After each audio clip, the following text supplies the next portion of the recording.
ছোট শহর থেকে বিশ্বমঞ্চ স্বপ্ন আর সাহসের এক অনুপ্রেরণার নাম প্রিয়াঙ্কা চোপড়া।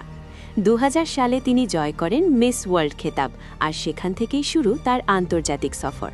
বলিউডে আন্দাজ দিয়ে যাত্রা শুরু হলেও খুব দ্রুতই তিনি প্রমাণ করেন তিনি শুধু গ্ল্যামার নয়, অভিনয় দক্ষতাতেও সমান শক্তিশালী।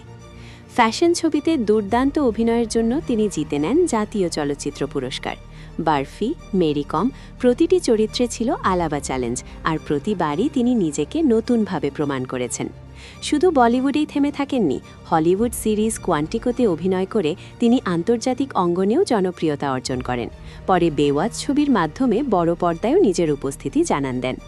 অভিনেত্রী, গায়িকা, প্রযোজক, উদ্যোক্তা সব ক্ষেত্রেই তিনি সফল। সমাজসেবামূলক কাজ ও নারীর ক্ষমতায়ন নিয়ে তার ভূমিকা বিশেষভাবে প্রশংসিত। আজ তিনি শুধু একজন তারকা নন, বরং এক অনুপ্রেরণা, যিনি দেখিয়েছেন সাহস আর আত্মবিশ্বাস থাকলে ভারত থেকেও বিশ্ব জয় করা যায়।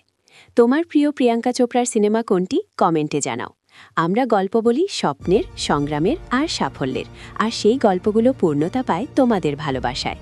যদি এমন অনুপ্রেরণামূলক ভিডিও ভালো লাগে তাহলে সাবস্ক্রাইব করে পাশে থাকো। ধন্যবাদ।